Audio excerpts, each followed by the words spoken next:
نحمدہ و نصلی علی رسول الکریم اما بعد اعوذ باللہ من الشیطان الرجیم بسم اللہ الرحمن الرحیم وَإِذْ فَرَقْنَا بِكُمُ الْبَحْرَ فَأَنْجَيْنَاكُمْ وَأَغْرَقْنَا آلَ فِرْعَوْنَ وَأَنْتُمْ تَنظُرُونَ۔ اور جب پھاڑ دیا ہم نے تمہاری وجہ سے دریا کو، پھر بچا دیا ہم نے تم کو اور ڈوبا دیا فرعون کے لوگوں کو اور تم دیکھ رہے تھے۔ یعنی اللہ تعالیٰ نے سمندر کے اندر راستے بنا دیے اور 12 راستے بنے تھے، اور فرعون کو اور اس کے ماننے والوں کو اس میں ڈبو دیا، اور تم یعنی بنی اسرائیل تم دیکھ رہے تھے۔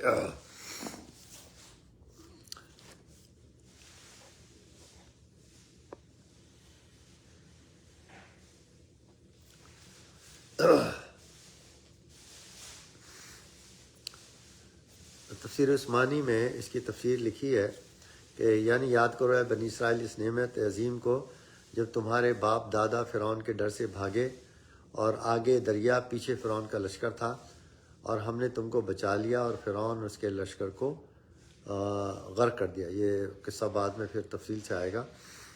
قبطیوں میں ایک ایسی فرعونیوں کی اموات قبطیوں میں ایسی مری پڑی کہ بہت سے آدمی ان کے مر گئے، اور وہ صبح تک بلکہ طلوع شم تک ان کے کفن ہی میں لگے رہے، اور حضرت موسیٰ علیہ السلام 6 لاکھ یا زیادہ بنی اسرائیل کو لے کر مصر سے نکلے۔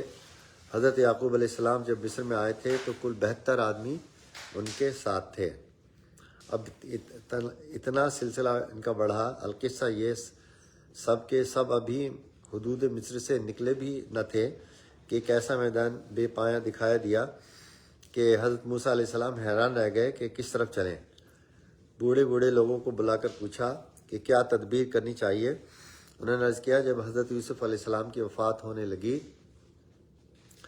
تو انہوں نے بھائیوں کو بلا کر وصیت کی تھی کہ جب تم مصر سے نکلو تو مجھے ساتھ لے کر نکلنا، میرے بغیر یہاں سے نہ نکلنا۔ تو یہ اس وصیت کا اثر ہے کہ اب ہم راہ بھول گئے، جب تک ان کا جسد مبارک اپنے ساتھ نہ لیں گے راستہ نہ ملے گا۔ حضرت موسیٰ علیہ السلام نے ان کی قبر کا پتہ دریافت کیا تو سب نے کہا ہمیں خبر نہیں ان کی قبر کہاں ہے۔ پھر آپ نے پکار کر کہا میں خدا کی قسم دیتا ہوں کہ جو تم میں سے یوسف علیہ السلام کی قبر سے واقف ہو وہ مجھے بتلا دے، اور جو نہ جانتا اس کے کانوں میں میری آواز نہ پہنچے۔ اللہ کی قدرت کہ آپ کی آواز کو ایک بڑھیا کے سوا اور کسی نے نہ سنا۔ اور اس نے کہا اگر میں تمہیں بتا دوں تو جو مانگوں گی وہ مجھے دو گے۔ حضرت موسیٰ علیہ السلام نے کہا میں اپنے پروردگار سے پوچھ لوں، اگر حکم ہوا تو تجھ سے وعدہ کر لوں گا۔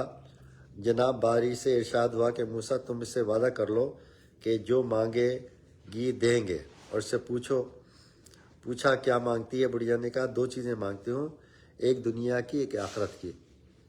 دنیا کی تو یہ ہے کہ مجھ سے چلا نہیں جاتا، مجھے تم یہاں سے کسی طرح لے چلو، اور آخرت کی یہ ہے کہ جنت میں جس بالا خانے پر آپ تشریف میں لے جائیں میں بھی آپ کے ساتھ ہوں۔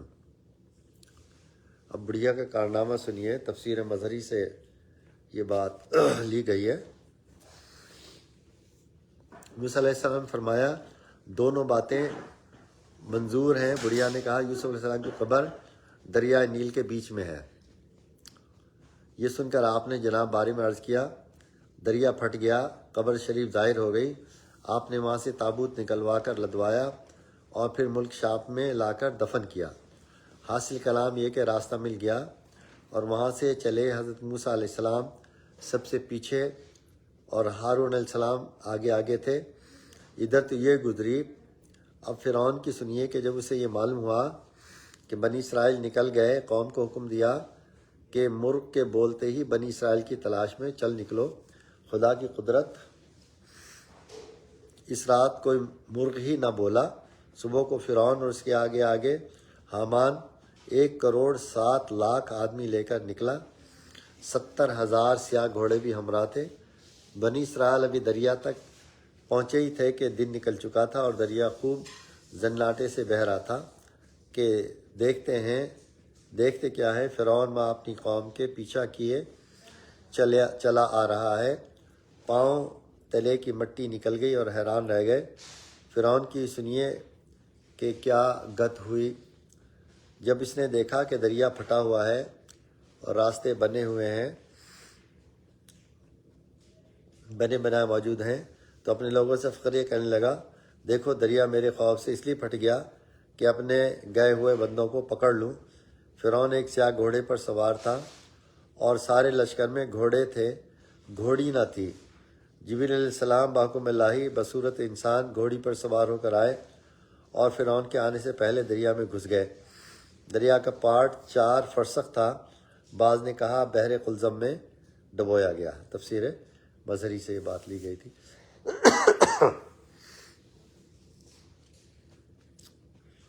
وَإِذْ وَعَدْنَا مُوسَىٰ 40 لَيْلَةً ثُمَّ اتَّخَذْتُمُ الْعِجْلَ مِن بَعْدِهِ وَأَنْتُمْ ظَالِمُونَ۔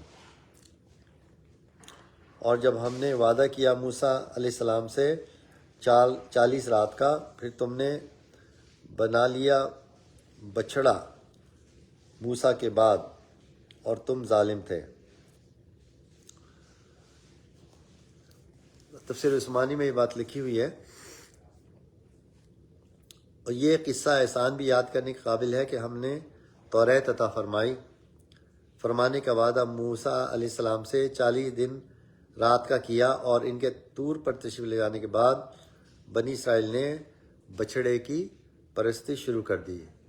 ہولی کاؤ یہ آج بھی پوجا جاتا ہے، اور امریکہ میں مغرب میں بھی ہولی کاؤ ایک، اور ہندوستان میں تو اس کو باقاعدہ پوجتے ہیں، اس کا پیشاب پخانہ کھاتے ہیں۔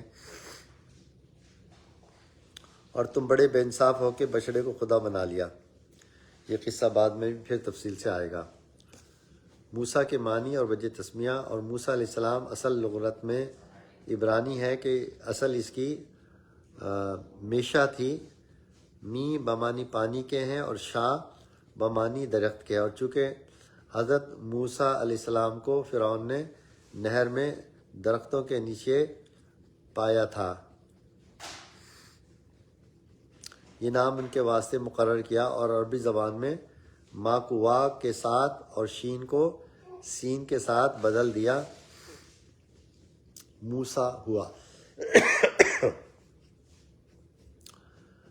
40 کے عدد کی خصوصیت، حدیث میں آیا ہے کہ من اخلص للہ 40 صباحا ظہرت ینابیع الحکمت من قلبہ علی لسانی، یعنی جو شخص کے خالص کرے اللہ کے واسطے 40 دن ظاہر ہوں گے چشمے حکمت کے دل اس کی زبان سے، اوپر زبان اس کی کہ اور بھی آیا ہے خمیرت تین آدم 40 صباحا، کہ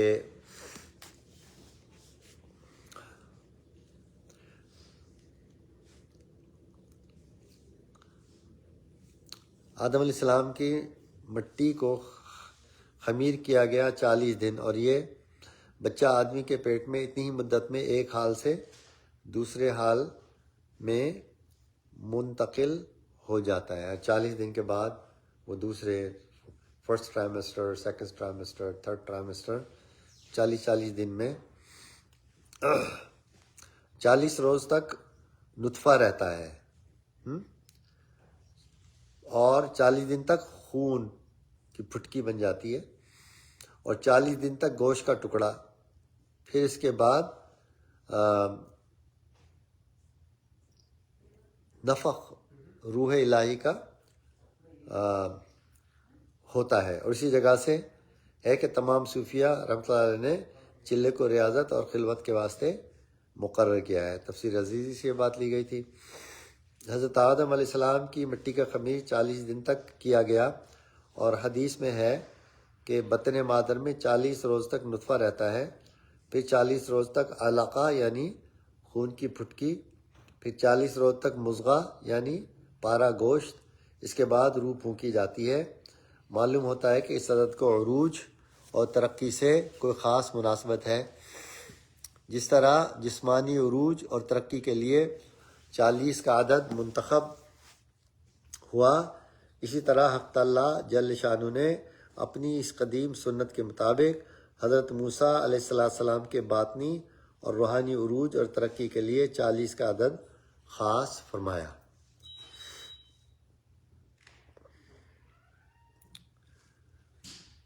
معرف القرآن جو تفسیر ہے مولانا ادریس کاندھلوی رحمہ اللہ تعالیٰ کی، اس سے اب یہ حدیث جو ہے نقل کی جا رہی ہیں۔ ابن عباس رضی اللہ عنہما سے روایت ہے کہ رسول اللہ صلی اللہ علیہ وسلم نے ارشاد فرمایا، جو 40 دن تک عمل خالص اللہ کے لیے کرے تو علم اور حکمت کے چشمے اس کے قلب سے نکل کر اس کی زبان پر جاری ہو جائیں گے، اور اسی طرح نبوت و رسالت و پیغمبری اور بعثت کے لیے 40 کا عدد خالص کیا گیا۔ علاوہ ازیں اصل عمر انسان کی 40 سال ہے، اس کے بعد انحطاط اور زوال ہے، جیسا کہ سورہ احقاف میں ہے، حتی اذا بلغ اشدہ و بلغ 40 سنہ سے معلوم ہوتا ہے۔ اسی وجہ سے حضرات اہل اللہ حشرن اللہ تعالی فی زمرہم وماتنا علی حبہم وسیرتہم، آمین۔ مجاہد اور ریاضت خلوت اور ذلت کے لیے چلہ تجوید فرمایا ہے۔ رات کی خصوصیت ہے سبحان الذی اسریٰ بعبدہ لیلاً،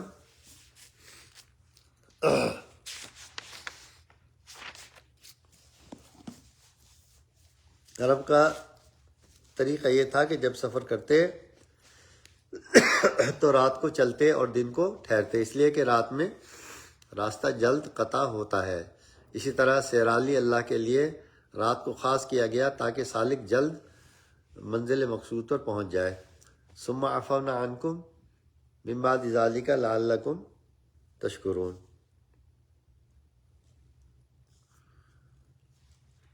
پھر معاف کیا ہم نے تم کو اس پر بھی تاکہ تم احسان مانو۔ تفسیر عثمانی میں یہ بات لکھی ہے کہ مطلب ہے یہ ہے کہ باوجود اس شرک جلی کے ہم نے تم سے درگزر فرمائی اور تمہاری توبہ منظور کی اور تم کو فی الفور ہلاک نہ کیا، جیسے آل فرعون کو اس سے کم قصور پر ہلاک کر دیا تھا۔ تم ہمارا شکر ادا کرو اور احسان مانو۔ تفسیر مظہری میں یہ بات لکھی ہے، سید الطائفہ جنید بغدادی رحمہ اللہ تعالی فرماتے ہیں کہ نعمت کا شکر یہ ہے کہ اس نعمت کو منعم حقیقی کی رضا میں صرف کیا جائے، اور بعض نے کہا ہے کہ شکر کی حقیقت شکر سے عجز کا ظاہر کرنا ہے۔ علامہ بغوی فرماتے ہیں، منقول ہے کہ موسیٰ علیہ السلام بارگاہ باری تعالیٰ میں عرض کرتے تھے، خداوند مجھے آپ نے سینکڑوں نعمتیں عطا فرمائیں اور مجھے آپ نے ان نعمتوں پر شکر ادا کرنے کا بھی حکم فرمایا، مگر اے پروردگار